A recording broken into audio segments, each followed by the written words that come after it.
So hi, everybody. Thank you for coming tonight. I'm Chris Costa, your town planner and zoning officer. And sorry about the little technical difficulty to start, but we're having a little presentation this evening from Carolyn from Save Our Shade, who would like to introduce herself and her project to our boards and commissions. And at this point, I'll introduce Carolyn. Okay, hi, my name's Carolyn Lyle. Thank you all for coming. This is awesome to see everybody here. I'm with an organization called Save Our Shade. A couple of us are here and have supported Save Our Shade. And thank you both. Well, thank you, Chris, for setting this up and inviting me, and thank you all for coming to talk about trees. We're all concerned about trees. The Save Our Shade organization really was the result of a social media next door discussion about trees in Old Saybrook.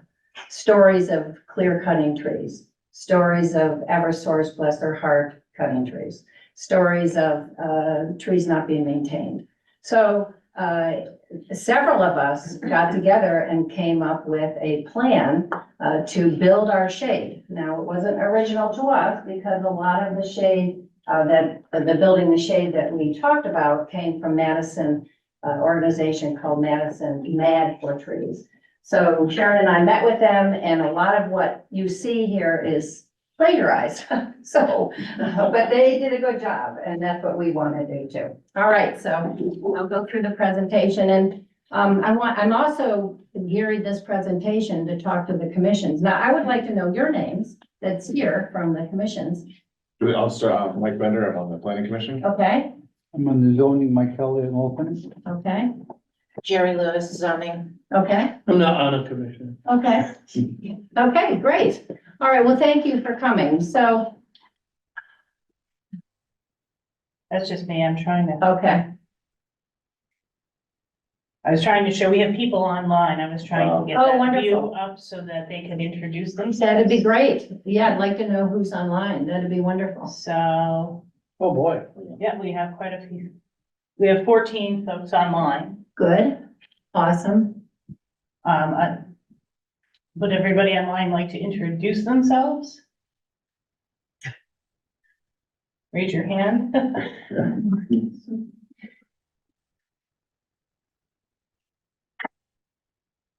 Can everybody online hear us? Joanne, do you want to, we'll start with Charles Gaden. I guess we could do it that way. I'm Charles Gaden, the Chair of the Zoning Board of Appeals. Okay. Hey, Laura? Hi, Laura Gray. Sorry I can't be there in person, but I am not feeling well tonight. I'm on the Zoning Commission and the Historic District Commission. Matt?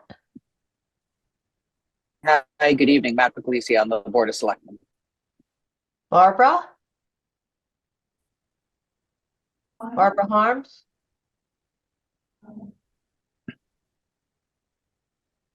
Okay. Barbara?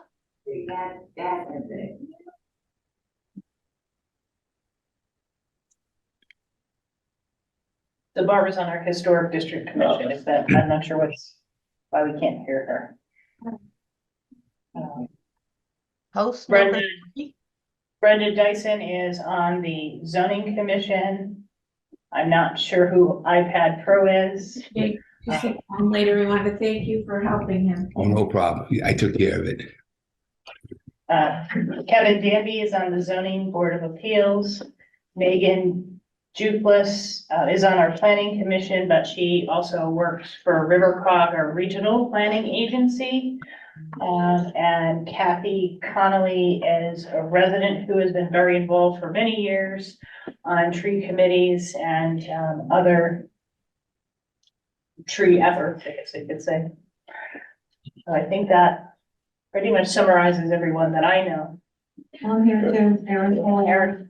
Oh, wonderful. Right behind you, we have a whole. Andrew Morosky from Zoning Board of Appeals. Okay, great.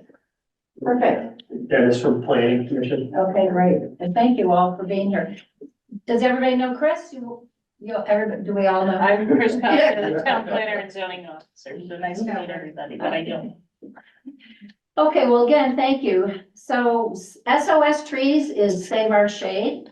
We are a community group of concerned citizens, and several of the people here have come to several of the meetings. We've been meeting regularly, really, since October.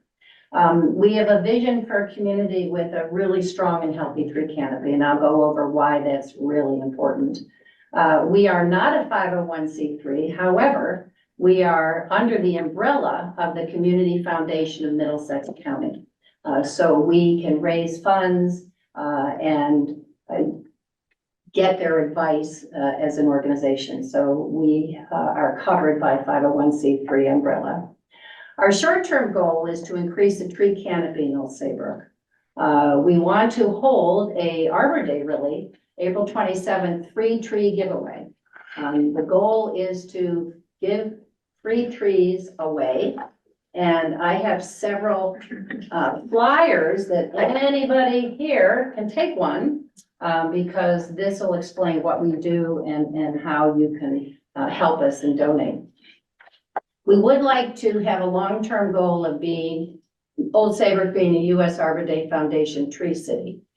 There's only 4 elements to that. There's over 20 tree cities in the state of Connecticut. Several are along the shore. Branford, a couple up and down the river, I believe Groton is, but there's over 20 tree cities. That means that we would have to have a tree ordinance. We'd have to have a tree commission, and in several cases, the Conservation Commission acts as a tree commission. We would have to have a budget and honor Arbor Day. The budget is $2 per resident. So it's not a whole lot of money. But anyway, that's our goal, is to help get a tree ordinance and a tree commission and become an Arbor Day city. So why are we worried about tree canopies? Trees absorb dangerous pollutants that lead to unhealthy air.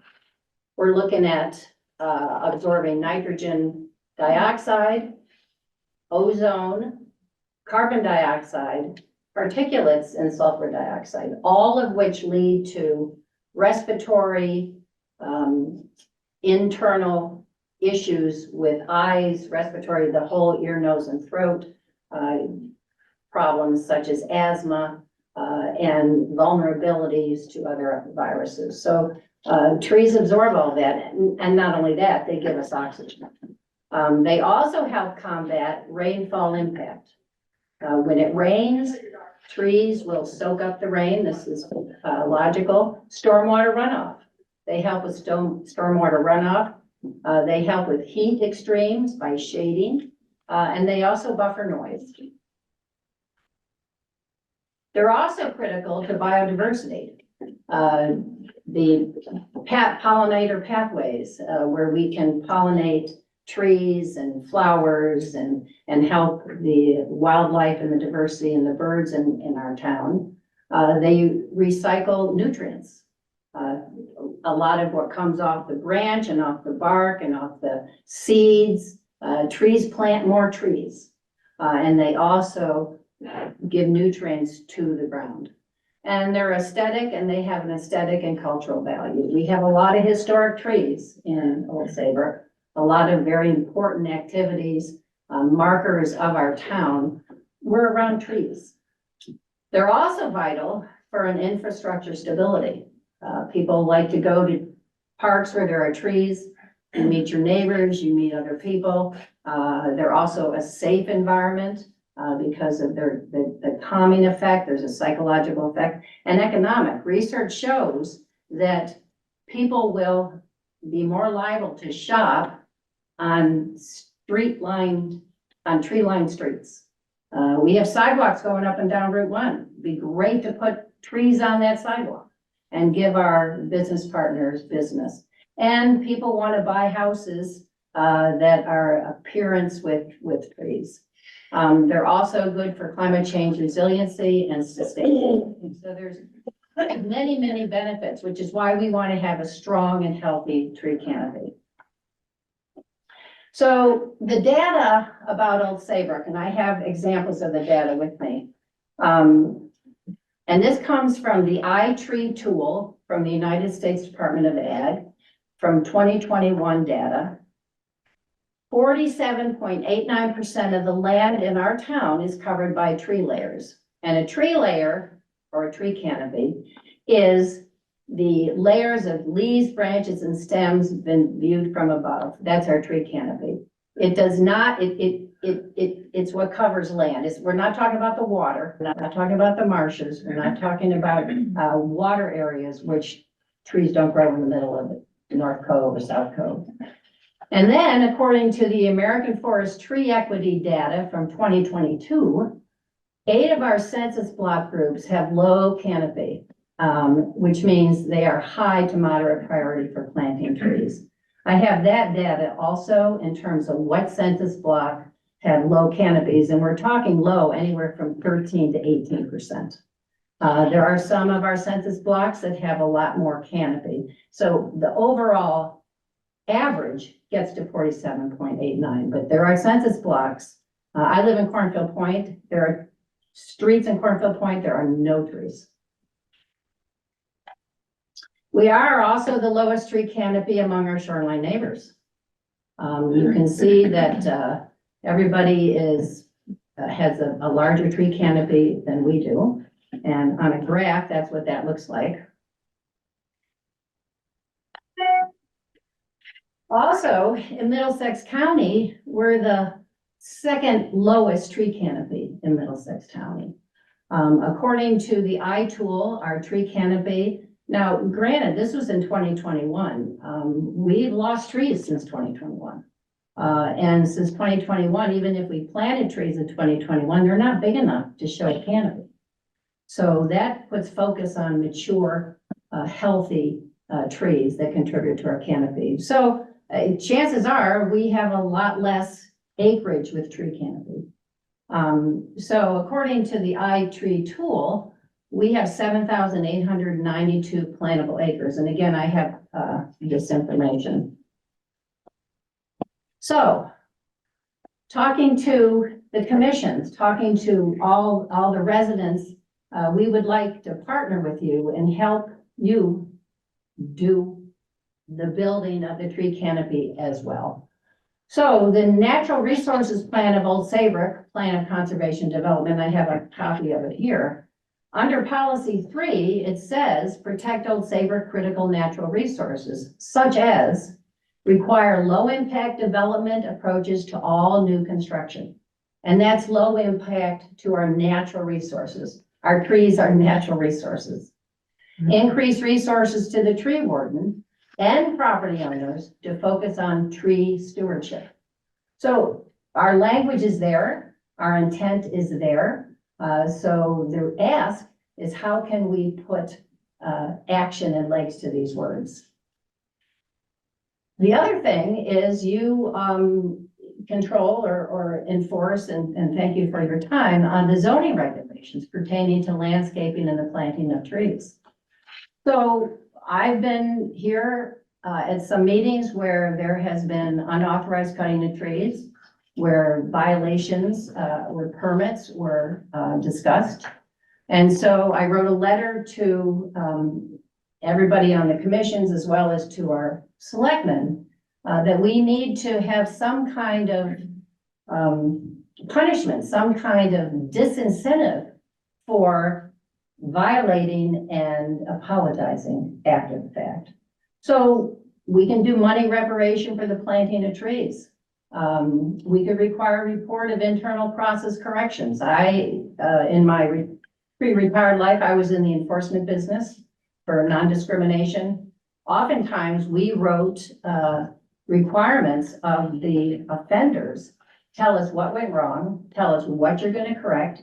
And if you come back in the employment market or the housing market or public accommodations market, we want to report that you're not, that what you did, what your hiring practices that were violation of the law, how you're not going to do that again. So these are kinds of things that we can do. Subsequent permits to violators, we should probably look at compliance reporting.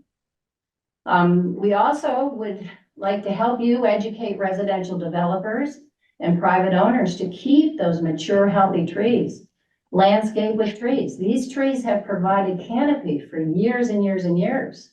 And when they're cut down, all of that protection is gone, and it's gonna take decades to replace those trees.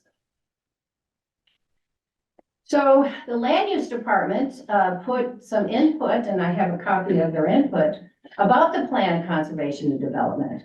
So listening to the land use department, and they put in that input, consider regulations to encourage, incentivize the preservation of mature trees and to replace trees that are removed.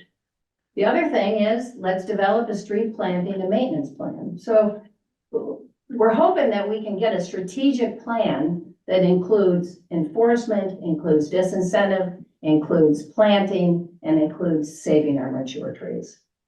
The Conservation Commission asked for a tree ordinance proposal. And in their ask, they say we urge boards and commissions to use whatever tools available to require applicants to mark limits of clearing and the preservation of individual trees on plans as conditions of approval.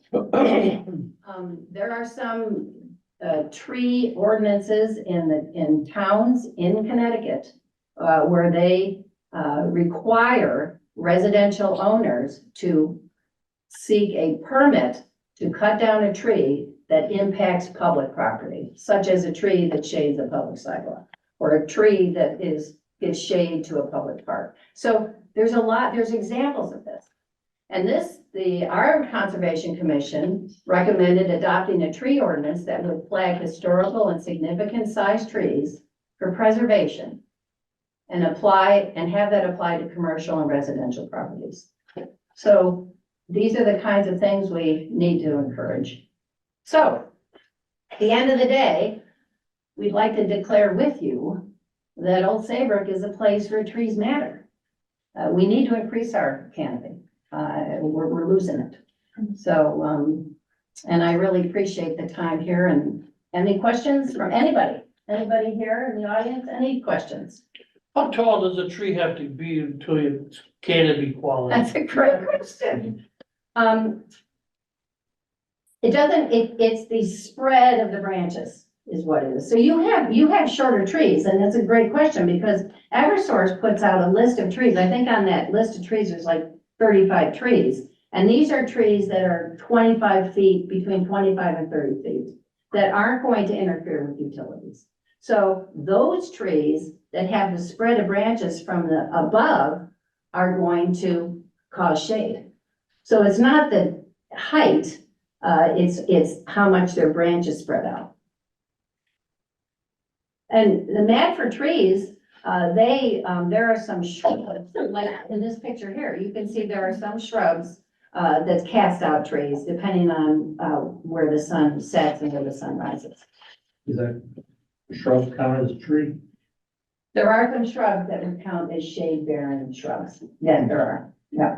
And so we'll be working with a vendor once we raise our money. And I should tell you that today, and that's what's in this flyer, today, we are a crowdfunding campaign. So the nice thing is Old Saybrook is a silver level sustainable town. And because Old Saybrook is a sustainable town, our project qualifies for a crowdfunding campaign. So any donations we get from here till March will be matched for them. So anyway, so the reason I say that is we're going to work with the vendor once we have enough money to buy trees, and they will help us with that. Thank you. Yeah, any other questions? Yeah, we have a question online from Chuck. Okay. Chuck?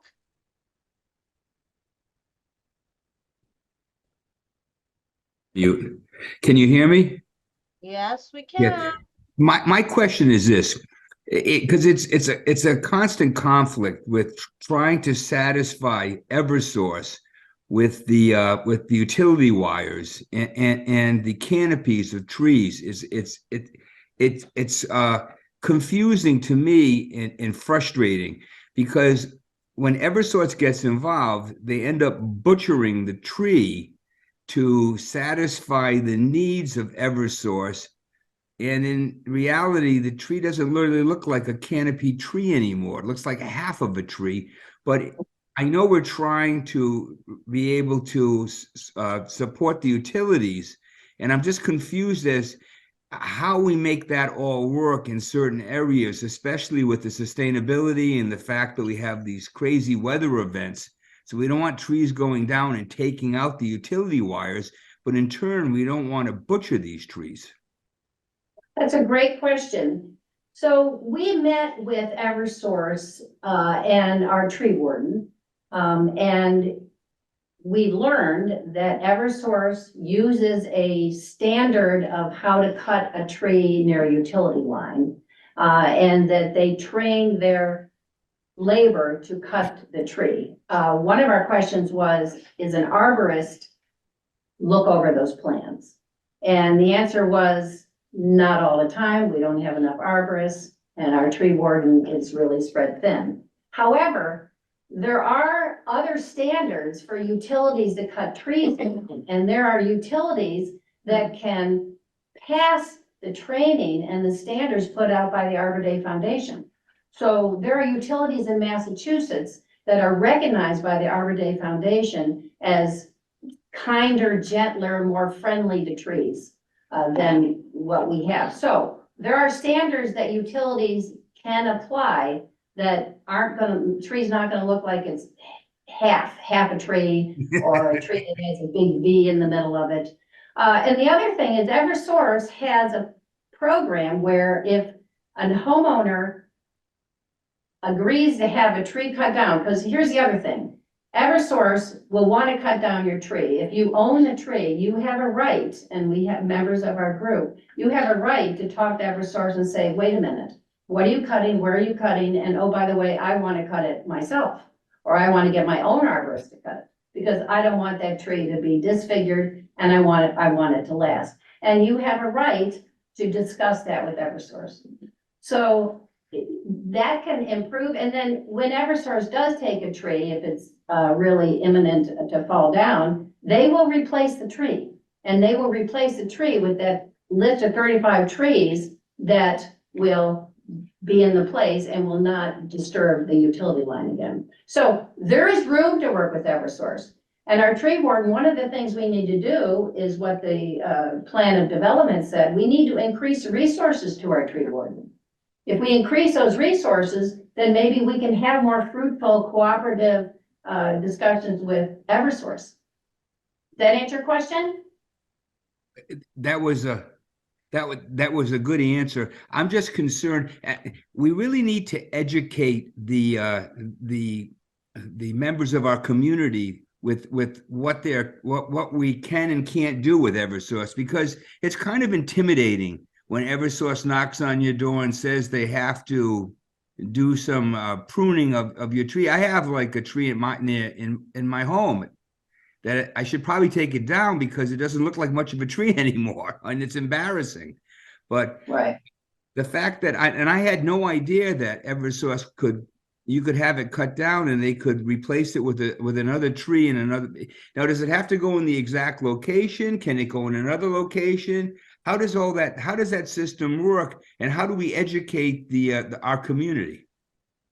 Well, with regards to the first question, the tree that's cut down, if Eversource, if the tree is about to fall down and Eversource says this tree has to go and there's no way around it, then they will replace the tree with the tree that's not going to grow as tall as the tree that they cut down.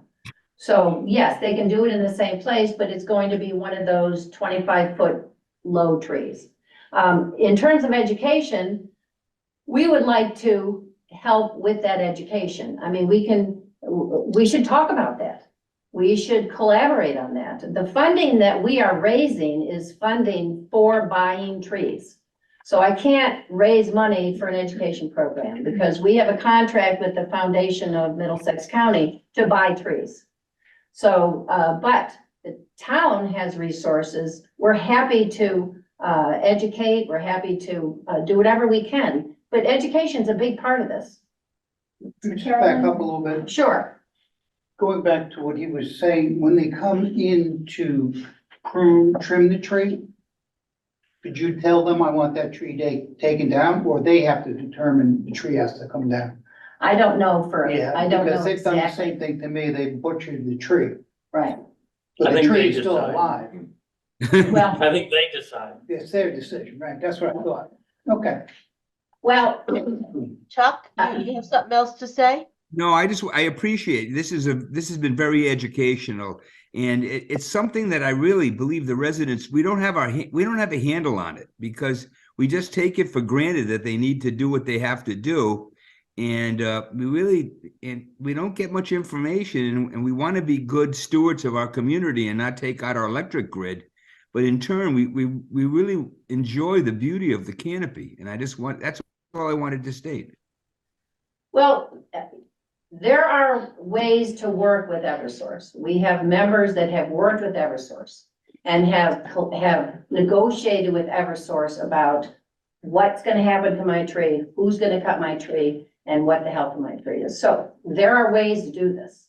And there are other standards that Eversource can use that can be more friendly and more supportive of trees. So around like the standards question here, and it's kind of getting back to like, you were like, would that be something that we'd have to like have in our tree ordinance? Or is that something every individual property owner would have to know about? Like, could the town write, you know, our ordinance says Eversource has to follow these standards to cut trees? I don't. No, Okay. no. Old Saybrook can't tell Eversource what they have to do with trees. However, if we were an Arbor Day city, Arbor Day Foundation tree city, then we could work with Eversource and say, hey, how would you like to be an Arbor Day utility? And also collaborate with the other towns that are Arbor Day tree cities in Connecticut. And see how we can work with them on regulations, because trees are more and more important. Yeah, I'm assuming Eversource is probably not the biggest offender in terms of cutting down trees in Old Saybrook. Like, do we know like what that is from just the tree cover? Like, what are the main causes? Is it developers? Is it homeowners? I don't know. I mean, this iTree tool can look at that. This iTree tool, we can, and I haven't done that. I mean, anyway, there's an iTree tool can look at what our tree canopy was, let's say in 2020, and what it is now, and where we lost trees. And then we can look at that census data, and say, oh, that's a new shopping thing. An example, we have that plan for Mariners Way going. So we just want to prioritize trees. So, I have a question. sure. How many trees does it take to make a canopy? Or can you have a canopy with one tree? I don't know that I can't tell you that, Oh, but a tree canopy is a group of trees. I understand, but you know, do I get 10 people on my street to have a tree? And then we have a 10-tree canopy? Or, you know, Johnny in the third house down doesn't want a tree and now we have 2 little canopies? It's the percent of land that's covered by trees. Oh, So for instance, in Cornfield Point, there's a street with 2 trees. So that particular census tract is probably gonna show 12% of trees. 12% of the land has trees on it. right. So one tree is going to have a shade to it. But the percent of that to all of the open land, is going to be small. Does that help you? Yeah. Erin, do you still have your question? You have a question? Yes, so you said that Madison was very successful. I was just curious how long it took for them to see an impact, once they started making an effort on the tree canopies. Is it something that's quick, or is it like a long-term plan? Well, it's a long-term plan. Madison started out in 2020, I believe, 2020. And their goal was 250 trees for their 200 trees for their 200th anniversary. And they also did trees and bushes. And now, and they've surpassed that. Now their goal is 1,000 trees. And they're already at 800 and some odd trees. So the more trees, the more shade, the more tree canopy. But it takes time. Hey, Chris, hi. I don't know, I get what she's done, I want to make. It takes time for the tree to grow and to branch out and be a shade. Yeah, Chris. Now, I wanted to chime in, it's Chris Pickle, I'm the chair of the Conservation Commission. We've had a couple meetings preliminary with Chris Costa, and you can chime in, and Kathy Connolly. But I think the other part of this is, so you have the private residents that we want to educate, right? but then it's also the developers that a lot of you see at the table. So our vision is to come up with like the list of trees, because there are some better trees to plant. Kathy knows this, they're more climate resilient. They may not get blown down when we have the storms and so forth. So I think the other piece of this is, as we go forward, is what you can do on your commissions when you have all those people coming to the table and say, well, here's your requirements, and these are trees that we really want you to plant, or the bushes, or whatever's appropriate for that space. And you comply with DOT, because that's a whole nother issue that's also the fight. Kathy's raising her hand online too. I don't know if she has anything to add. Kathy? Kathy? Kathy, Can you hear me? we can. Okay, great. Yeah, I want to speak to Jim's question. Jim Therian asked the question, what actually is a tree canopy? And from my reading of current literature and the various studies that are coming up about not the past of trees, but the future of trees, is that it's much wiser to use trees in clusters. And when I say the word tree, we really need to break it down into a couple categories, because what is the difference between a tree and a shrub?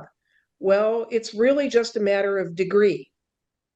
And the reality is that we as a country, we adopted a European style of tree planting. And when I say European, I mean European royalty, European nobility, by putting in these long allays of trees. And an alley simply being a long row of trees lining either side of a street.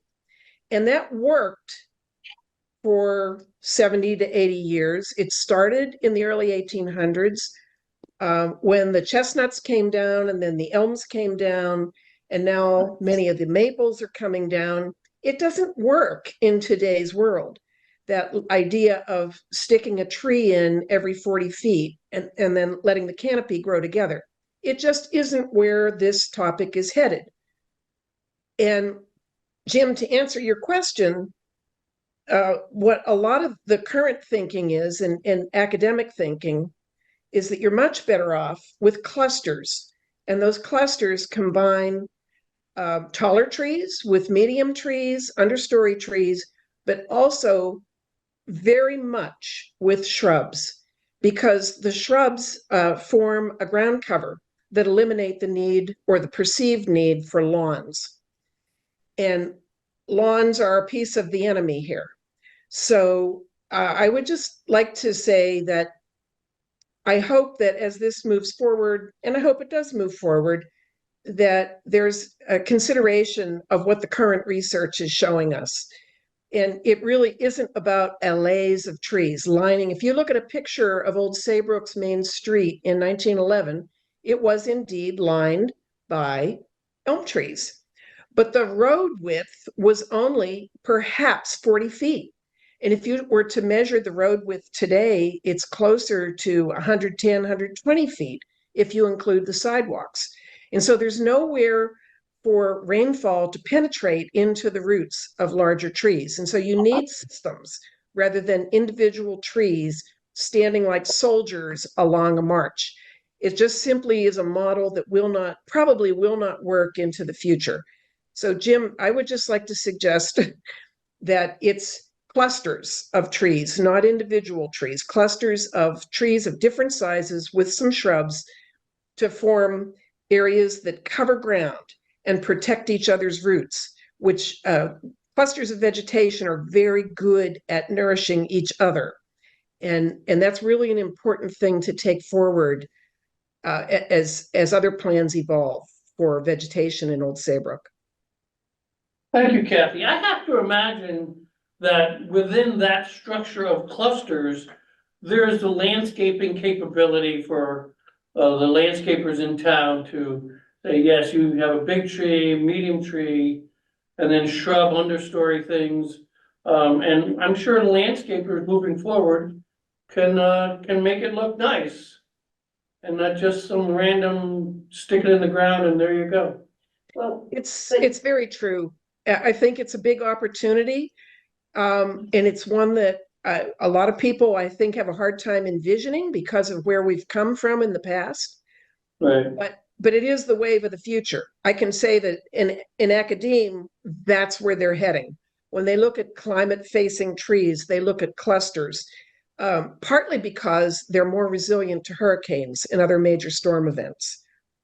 Clusters of plants guard each other and provide protection, and individual trees have they're much more prone to branch drop and for the whole trunk falling over.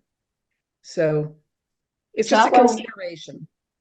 Well, one thing we can do is concentrate on areas that are bare of trees, that are plantable spaces, and concentrate on a cluster there. However, the other side of this are mature, tall trees that already are an allay, but they already provide a lot of those benefits of just trees. So as the Conservation Commission had pointed out last December, those need to be tagged and we need to protect those and have stewardship of those.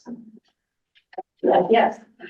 Hi, Christine B., new resident of Old Saybrook for a year and a half. Is SOS directing these efforts towards, are you, commercial properties, private property, town property, all of the above, prioritizing, or according to need? Well, we don't have any regulatory authority. We are a community group.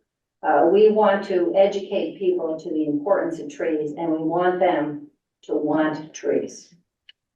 So we are raising funds, and those funds are going to be first come, first served.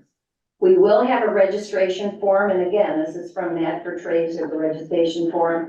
People that sign up for a free tree, they'll know what trees are available, and to Chris's point, we got to get the right trees.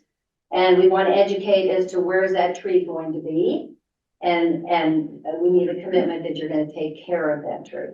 The tree planning, the tree landscape canopy planning, that's what we hope the commissions do. Or that's the so we are just a small little group, although you can all join and be not there. So there are areas that we know from the data, and then there was this great article in the Harbor News that actually mapped out some of our census blocks that are more green than others. And we know this area, and we can help, we can work with this area. So, but as an organization, we have to discuss that. So bottom line is we're buying trees, the right kind of trees, and we want to get people to want those trees. Yes. I had a question. You talked about just the benefits of having trees, but is there any data that shows what is a tree worth, like a full mature tree, how much, what is the impact or economic benefit to the town of having that? Because when a developer says, I want to cut this down, they're gonna say it's cheaper for them to cut it down and plant something small, but there's a cost to that tree going down to the town. How could you counter that? Well, the iTree tool has benefits of trees and tree canopies marked by money. Oh, wow. So, so our tree benefits in Old Saybrook, and this is a tree canopy that is on 4,611 acres. The carbon dioxide uptake, the annual value of that is 627,000. I mean, this tool is wonderful. The stormwater mitigation, the annual value of that, now granted this is 2021, was 149,380. Air pollution removal was 213,000. So there are benefits. Carbon dioxide impact uptake was 35,238,808. So there's data on carbon storage for our total tree canopy. That's great. Yeah, because when I think of if a block is, clear cut, it's gonna take 30 years to replace the tree canopy. That's 30 years of all of this benefits that are no longer accruing Correct. to the town. And to Kathy's point, those benefits are going to be concentrated on the areas that are more green. And those areas that are more green tend to be, neighborhoods where people have large lands and where there's enough space for a lot of trees. So there's an equity issue to this, which is what that tree equity score talked about. There are neighborhoods that hardly have any trees. And so they don't have the equal benefit of air cleansing, carbon dioxide uptake, oxygen, give. They don't have that equal benefit to those other neighborhoods. Yeah, there's long-term health impacts to people who live there in terms of like Right. asthma and other services, you know. So when a developer knocks down acres of trees, some that are large and healthy and 20 years old, the immediate effect is the noise that is not stopped, is the rainwater that's not stopped. And the neighbors are the immediate effects. They just lost the benefit of a cluster of trees that are healthy. Does that answer your question? Yeah. No, I have numbers yeah. in here. You're welcome. No, that, the only thing that's on that iTree tool, like, that's something anybody in the public can go out. and Anybody check can out. go, and I mean, the other, and I'll get to you, sorry, the other benefit is, the, land, it tells you the annual tree benefits of Old Saybrook and how we would increase our benefits by even a 10% increase of the, area plantable space that has trees. That's great. Yes, So I'm fortunate enough that at my home, I'm surrounded by a lot of trees.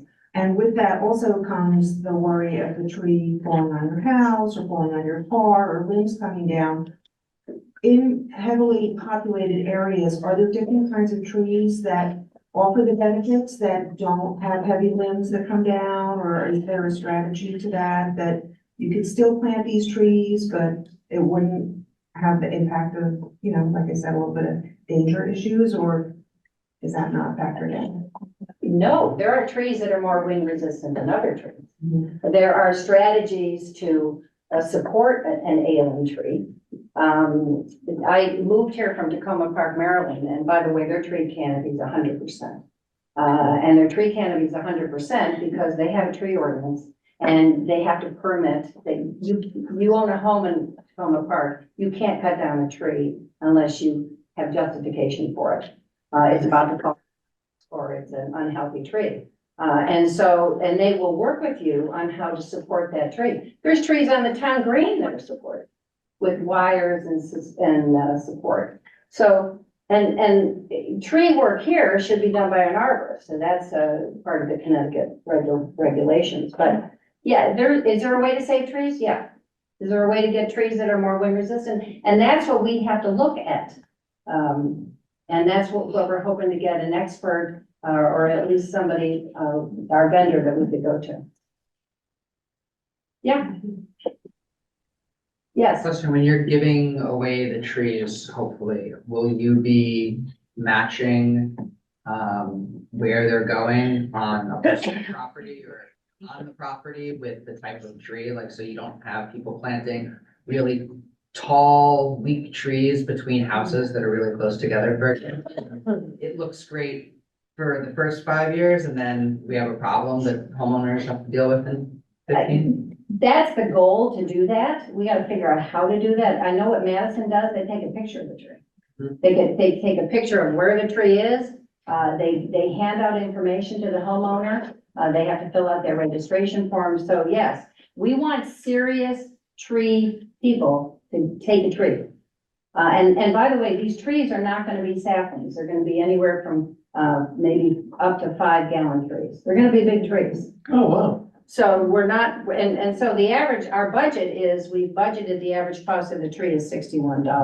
Our budget for the Arbor Day is $4,000. We're hoping to raise $4,000, and we can get a match on that. So we're gonna be selling trees and we're gonna disperse them at the First Church of Christ parking lot in the back. They offered their back for us. So yeah, we'll follow up and take pictures and make sure they have all the information they need. Yeah, we don't want to give out trees for the sake of trees. There's a goal in mind, to increase our tree canopy. What percentage are native trees? I don't know. What do you mean, what percent? We hope to give, we want to get the best trees that we can for this climate, this, area, and also sizes. We want to get a variety of sizes. Right. Because if somebody is, like, somebody's really close to a house, we're gonna, talk to them about. And by the way, the trees that will be available, we will describe what those trees are. Average height, average shade, average sun, needs of the tree. So, and Madison for Trees does all this. So that's our goal, is to educate people about the trees that are available. Does Madison have a tree warden? They do. Any other questions? Chuck Gaden, this is Laura Gray, or Chuck. Yes, I just have one last question. Because we really haven't talked about cabling. And one of the things I've noticed on these large trees, that sometimes they need cabling to support them so they don't collapse during storms. And I don't really believe a lot of people are educated in that aspect of it. What are your thoughts? No, you're right. I mean, yeah, some of the trees in the town green are cabled. You look at the trees right outside the cave, they're cabled. I don't know anything about cabling trees. But that, to your point, that can support a tree. Yes, Chris. I would just chime in because I did one in my home, so it does take somebody taking notice, but you need to call an arborist and it costs money. Yeah. So, you need to be proactive on your own as a private citizen on your trees, but they're not gonna do it for free, but it's certainly effective when. Yeah. Well, and the other thing that I'd like to mention is, it appears to me that there's a whole lot of tree companies, ready to cut down your tree. And they're on next door, and I've been solicited myself. We have a catalpa tree, and, I mean, one man like scared me to death. Oh, you're gonna lose your roof. Oh, your grandkids are out there playing. Oh, a storm's gonna come and it's gonna crash their party. I'm like, whoa. So, but it's a cash cow to some people, and so you have to not fall for that. And ask questions and say, well, this tree's fine. I have Save a Tree look at my tree, but really, I don't really need to talk to you about it. Because you're showing up on my yard trying to cut down my tree. So that's another part of education. So education is a big part of that. Will the education also include what to do with all the leaves that we generate? That is your job. No, I don't rake leaves. I just let them sit there. But if we have a lot of canopy trees, we're gonna have a lot of leaves. well, then I mean, trees do, bring economic benefits. Right. People that need to rake leaves, people that need to mulch trees, people that need to take care of trees, people that need to trim trees. I mean, there's a business need for that. Right. So, yeah. Yes. One more question Okay. online from Laura Gray. Hello. Hi, Carolyn. What a nice presentation. Thank you. And the questions are great. So this is a question. I know that your organization is constrained by funding, and so is our town. But do you know what we're doing to keep some of our significant trees alive, like the remaining centennial elms that were planted in 1876? And also the beech trees that are being plagued at this time by beech leaf disease. What are we doing to protect our existing trees? Well, I mean, in the conservation, in policy, it's the natural resources section of the Old Saybrook Plan of Conservation and Development. There is an action item here, prevent spread of invasive species. The Conservation Commission has suggested that we do a tree ordinance that flags historical trees. So we're not doing that. We don't have the authority to do that. This is why the appeal is to the land use department. And I know the staff here have been extremely supportive of us. I mean, we all want to do this. Yeah, should we flag historical trees? Yes, we should. Are you And- suggesting a tree census? Yeah, we should do a tree census, but I will say in 2017, there was a publication called Historical Trees of Old Saybrook. Oh, And there was a tree commission in 2017. So there has been interest in historical trees, this is not that long ago. So we can rev that up, work with the Historical Society, work with the Conservation Commission, and work with all the commissions, zoning and planning and zoning appeals and inland, the IWW Commission. So yeah, there's a lot of interest in helping to do this. I actually have a tree census from New Haven. It's very, very accurate and very, in-depth, so. Well, so what are some of the things that zoning and planning is doing about trees and about the conservation plan? I have no idea. Well, we have a landscaping section of the regulations, the zoning regulations, a whole chapter Right, that requires planting of new trees. It also requires developers, if the trees are there before when they apply, to try to conserve those trees. And we have conservation plans, we have conservation easements.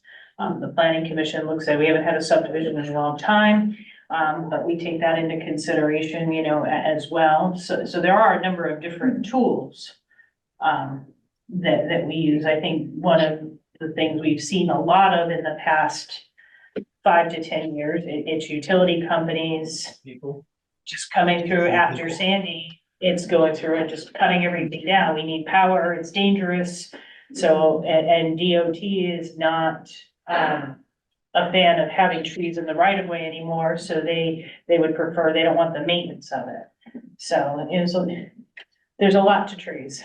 can we, is there an appetite for writing a tree ordinance? I mean, that's one thing that commissions can do. Someone would have to enforce it though. Well, but then you put, And we have an easement in the back of our property that, the homeowners do whatever they want.